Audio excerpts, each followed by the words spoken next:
última parte da transcrição de merismas dos fonemas consonantais, ok?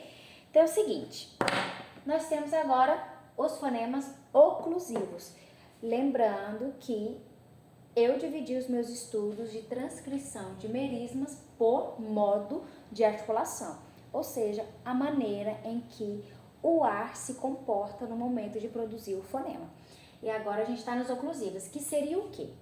É quando a corrente de ar, quando vai passar pelo aparelho fonador, ele encontra uma certa obstrução, ou seja, ele encontra um obstáculo.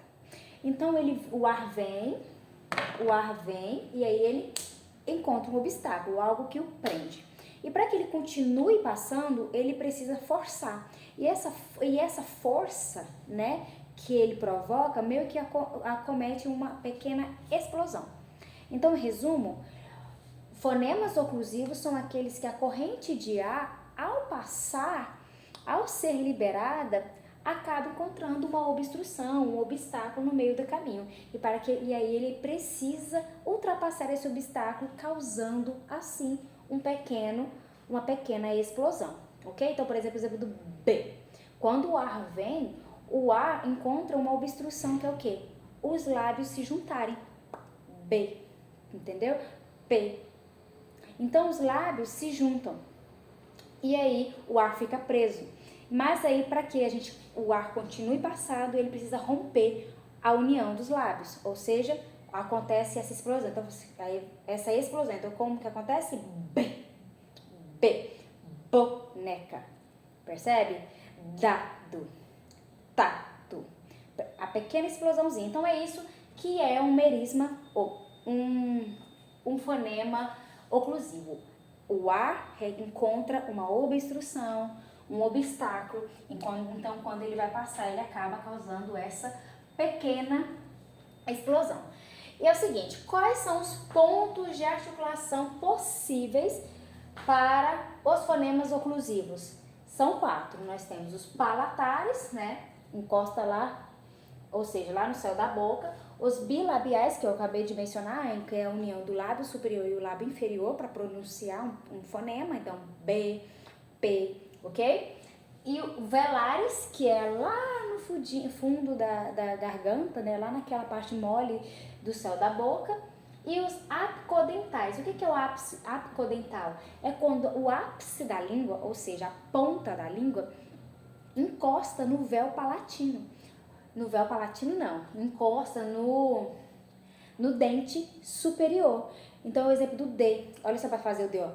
A ponta da língua encosta lá na parte de trás dos dentes, ó. Dado. Percebe? É D. Olha o T. Então, isso que é um hábito dental, quando a ponta da língua vai lá, encosta atrás dos dentes e causa a tal explosão. Então, dado, tato, tia, ok? Então, vamos lá. Tia, titia, sei lá. Então, esses são os possíveis pontos de articulação. E quais são os fonemas, os merismas oclusivos? Eles são 9, ok? São 9. Aí, minha estratégia é ir pelo alfabeto procurando as explosões. Então, eu tenho aqui A, B. Lembrando, primeiro a gente descobre o símbolo e depois o som que ele representa. Eu tenho B, aí tenho C, D, E, F, G, de G, G, G, H, I, J, K, L, M, N. Lembrando que o N tem um outro símbolo aqui que é o símbolo que representa o NH, né, de ninho e etc. N, O, P, Q, R, S, T. Por que eu não pus o Q? Porque ele é representado aqui, ó. Então, 1, 2, 3, 4, 5, 6, 7, 8, 9. Encontrei os símbolos, coloquei exatamente os símbolos. Agora eu preciso saber quais sons eles representam. O B representa o som de B, o D representa o som de D, o G representa o som de G, gui, né? Guerra, ganhei e etc, né? Gol,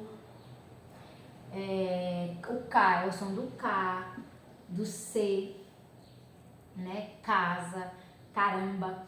M é o som de M. N, aqui ó, é o som de navio, representa o N nasalizado, tá bom? Ele é nasalizado, já vou avisando. Esse símbolo, que esse N com uma cauda, um rabinho, ele simboliza o som de NH, né? De ninho, carinho. P, o som representa o som de P, parque, papai, porta. E T, o som de T, que é tia, tato, tamanduá, tatu, ok? Encontrei o símbolo, sei quais sons ele representa. Agora, quais são os pontos de articulação? Aí eu já sei. Aí é só lembrar dos meus conhecimentos referentes à anatomia, de ponto de articulação. Então, B, ele é bilabial, porque os lábios se juntam. B, D, ápico dental. Olha a ponta do dente, da língua indo para trás do dente. Ápico dental. G, ele é velar. G. Vai lá pro véu palatino. G. K, velar. Ma, olha os lábios juntando. Bilabial. Na, olha o ápico dental. Aí nesse caso aqui, ó, você tem que colocar aquele ápico, aqui ó, ele é bilabial, ápico dental nasalizado. Tanto o M como o N, tem que colocar aquele nasalizado, colocar nasal mesmo pra ficar mais rápido. Nha, nha, esse eu ainda fico um pouco em dúvida, nha, nha, nha, palatal, nasalizado.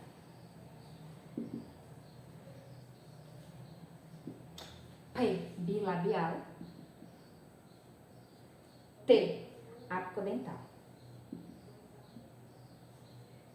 Agora vamos descobrir sobre as cordas vocais, se ele é surdo, se ele é sonoro. Lembra qual que é o mistério? Se reagir à musculatura aqui, ó, ele é sonoro. Se não, ó, quando eu falar o B de babaca, olha aqui, ó, vibrou, sonoro. Ó, o D, vibrou, sonoro. Ó, sonoro. K, não é, ele é surdo. Por que eu sei que é surdo? Porque não reagiu. Ele só reage quando eu uso o som do A, do fonema consonantal não, vocálico A. Mas quando eu vou fazer do K, não tem reação, surdo. Ma, sonoro. Na, sonoro. Nha, sonoro. Não faz, surdo, ó. Pá, quando vai no pá da vogal que realmente faz algo.